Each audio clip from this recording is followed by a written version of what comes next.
معاشرے میں عالم کی حیثیت ایسے ہوتی ہے جیسے شریعت کے نگران کی حیثیت۔ امام شاطبی رحمۃ اللہ علیہ الاعتصام میں لکھتے ہیں الفقی موقع بمن اللہ تعالی لشریعت محمد صلی اللہ علیہ وسلم، کہ جو عالم ہے نا وہ اللہ کی طرف سے نبی کی ڈیوٹی ادا کرتے ہوئے امتی ہونے کی حیثیت سے شریعت کا نگران ہوتا ہے۔ تو بس ہماری طرز اس طرح ہونی چاہیے، اور عالم بن جانے کے بعد ایک بات ہمیں ذہن میں یہ رکھ لیں کہ ہم اپنے علاقے کے جتنے عوام ہوں ان کو اپنے کے ساتھ جوڑنے کا طریقہ پیدا کریں۔ اور جڑیں گے کیسے؟ ہم اب خواص میں بیٹھا ہوں نا تو میں ایک دو باتیں کہوں گا۔ ہم میں غلطی ہے، وہ غلطی یہی ہے کہ ہم ایک حدیث پاک کی طرف توجہ نہیں کرتے۔ رسالت مآب علیہ السلام نے فرمایا کلم الناس علی قدر عقولہم، لوگوں سے وہ بات کرو جو ان کی عقل کے موافق ہو۔ تو عوامی لہجے میں بات کرنا یہ ہمارے ہاں فقدان ہے، ہم عوامی لہجے میں بات نہیں کرتے۔ ابھی مولانا کہہ رہے تھے نا کہ آپ بڑے مدارس کے جلسوں کے آخری خطیب ہیں، میں سمجھتا ہوں اللہ کے فضل کے بعد یہی وجہ ہے کہ میں عوام سے عوامی لہجے میں بات کرتا ہوں۔ بیٹا اب اٹھنا نہیں، ٹھیک ہے؟ ہاں، عوام سے عوامی لہجے میں بندہ بات کرے۔ اگر ہم عوام سے عوامی لہجے میں بات کریں گے تو یہ بات ذہن میں رکھیں، عوام ہماری بات کو سنیں گے۔ جب ہم بات ایسے کریں جو عوام کی سمجھ سے بالا تر ہو تو لوگ ہمیں مولوی تو مانیں گے کہ مولوی ہے، بڑا تگڑا آدمی ہے، لیکن باتیں وہ کرتا ہے جو ہماری سمجھ سے بالا تر۔ اس سے پھر عوام جڑتی نہیں۔ میں ایک مسجد میں گیا، وہاں جمعہ نماز پڑھایا تو وہاں کے ایک مقتدی صاحب مجھے بعد میں ملے، مجھے کہنے لگے میں نے آپ کا ماتھا چومنا ہے۔ میں نے کہا کیوں، میں نے کون سا تیر مارا ہے؟ کہتے ہیں یار آج مجھے جمعہ کا بیان سمجھ آیا۔ میں نے کہا آپ سفید ریش ہیں، آج تک آپ کو کوئی بیان سمجھ نہیں آیا؟ میں نے سمجھا مذاق کر رہے ہیں، تو وہ سیریس تھے، کہنے لگے جی مجھے آج تک سمجھ نہیں ہے۔ میں نے کہا کیوں؟ کہتے ہیں ہمارے امام صاحب اتنی مشکل تقریر کرتے ہیں تو میں گنتا ہوں کہ اس طرف شاہتیر کتنے ہیں، اس طرف ٹیارن کتنے ہیں، مسجد کے دائیں کتنے ہیں، بائیں، مجھے سارے حفظ ہیں، بٹن کتنے ہیں، کھڑکیاں کتنی ہیں، ٹیارن کتنی ہیں، سب کچھ مجھے پتہ ہے، لیکن مجھے ان کی تقریر نہیں سمجھ آتی۔ تو یہ ہمارے اندر غلطی ہے کہ ہم عوام سے عوامی لہجے میں بات نہیں کرتے۔ میں ایک جملہ اس پر سمجھاتا ہوں۔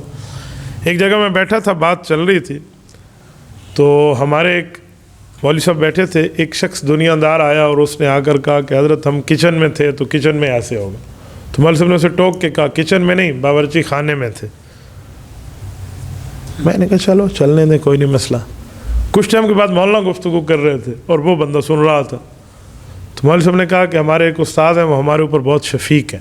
تو اس نے کہا حضرت شفیق نہیں ہے، مہربان ہے۔ جب یہ دونوں باتیں ہو گئی نا تو پھر میں سمجھا کہ آپ کے سامنے تجربہ رکھو۔ ہم دوسرے کو تو کہتے ہیں اردو بول، ہم خود اردو نہیں بولتے، ہم عربی بول رہے ہوتے۔ حضرت نے ہمارے اوپر شفقت فرمائی، کہو نا مہربانی کی ہے۔ ہمارے اندر مسئلہ یہ ہے کہ ہم عوامی لہجے میں بات کرنے والے نہیں، ہم دوسرے کو تو ٹوکتے۔ حالانکہ گفتگو میں اگر کوئی انگلش کا لفظ آ جائے، شریعت کے مسائل سمجھاتے ہو تو یہ کوئی برا نہیں ہے، یہ برا نہیں ہے، غلط نہیں ہے۔ آپ کہیں گے کیسے؟ میں آپ کو ایک مثال دیتا ہوں۔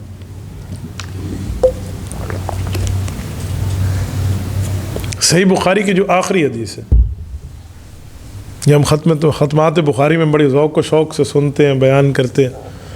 اس آخری حدیث کے باب میں ایک لفظ موجود ہے، یہ کتاب التوحید والرد علی الجہمیہ، باب نمبر 93، آخری کتاب۔ کیا ہے؟ باب ونضع الموازین القسط لیوم القیامہ وان اعمال بنی آدم وقولهم یوزن وقال مجاہد القسطاس العدل بالرومیہ۔ یہ بالرومیہ کیا چیز ہے؟ یہ رومی کیا ہوتا ہے؟ ہم اس کا ترجمہ کیا کہتے ہیں کہ عدل اور قسطاس اور فلاں، اس کا رومی زبان میں ترجمہ ہے۔ امام بخاری کو کیا پڑھی ہے وہ رومی زبان لایا؟ بات عربی کی کر رہی ہے، رسول عربی، قرآن عربی، اللہ رب العزت نے جو بات اتاری وہ عربی میں، ہم کیوں رومی زبان کی بات کریں؟ یہ امام بخاری رحمۃ اللہ علیہ نے جاتے جاتے ہمیں ایک جملہ سمجھایا کہ اگر دین کے سمجھاتے وقت غیر مذہب والوں کی زبان اگر استعمال کرنی پڑے تو دین کے سمجھانے کے لیے مدد لینی چاہیے۔ رومی کیا ہے؟ رومیوں کو بنی اصفر کہتے ہیں عربی میں، بنی اصفر انگریز کا نام ہے۔ تو انگلش سیکھنے میں کون سا حرج تھا؟ لیکن ہم دوسرے کو روک دیتے۔ چلو ہم نے روک ہی دیا تو ہم اپنی زبان تو اردو والی پیدا کریں نا۔ تو یہی ہمارے اندر غلطی ہے کہ ہم عربی کے الفاظ اتنے بول جاتے ہیں کہ ہماری عوام اس کا مطلب نہیں سمجھتی، حالانکہ یہ طریق انبیاء کا نہیں ہے، علماء انبیاء کے وارث ہیں۔ انبیاء کا طریق یہ نہیں ہے کہ اتنا سخت جملہ بولو، اتنا مشکل لفظ بولو کہ عوام سمجھ نہ سکے۔ انبیاء کا طریق کیا ہے؟ سورت نمبر 20 سورت طٰہٰ کھول لیجئے، یہ رب اشرح لی صدری کی 4 آیات کا ترجمہ ہم اپنے سامنے رکھ لیں تو ہمیں انبیاء کا طریق سمجھ آئے۔ حضرت موسیٰ علیہ السلام نے 3 دعائیں مانگی ہیں، چوتھا نتیجہ ہے۔ پہلی دعا رب اشرح لی صدری، دوسری ویسر لی امری، تیسری واحلل عقدۃ من لسانی، نتیجہ یفقہوا قولی۔ اس کا ترجمہ ہم وہ کرتے ہیں جو لفظوں میں لکھا ہوا ہے، وہ درسگاہ کا ترجمہ ہے، عوام کا نہیں ہے۔ اللہ میرے سینے کو کھول دے۔ سینے کو کھولنے کا کیا مطلب ہے بھائی؟ عوام میں بتاؤ سینہ کا کھولنا، ایک ہے بوتل کا کھولنا، ایک ہے سینے کا کھولنا، اس میں بڑا فرق ہے۔ ایک ہے قسم کھانا، اس سے روزہ نہیں ٹوٹتا، ایک ہے کھانا کھانا، اس سے روزہ ٹوٹتا ہے۔ کھولنے کا مطلب بتائے نا عوام میں، میرا سینہ کھول دے۔ کیا شرح صدر کسے کہتے ہیں؟ ہم عوام میں جملہ نہیں سمجھاتے۔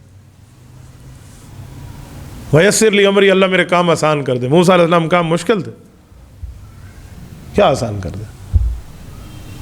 واحلل عقدۃ من لسانی کا ایک ہی ترجمہ کرتے ہیں کہ موسیٰ علیہ السلام کی زبان پہ لکنت تھی، وہی ختم کرانا چاہتے تھے۔ چلو وہ ایک نبی کی زبان پہ لکنت تھی، تو آپ ہماری زبان پہ تو لکنت نہیں ہے، ہم کیوں پھر یہ پڑھیں؟ ہم تو ٹھیک بول رہے ہیں۔ تو بھائی وہ کریں جو عوام کو سمجھا سکے۔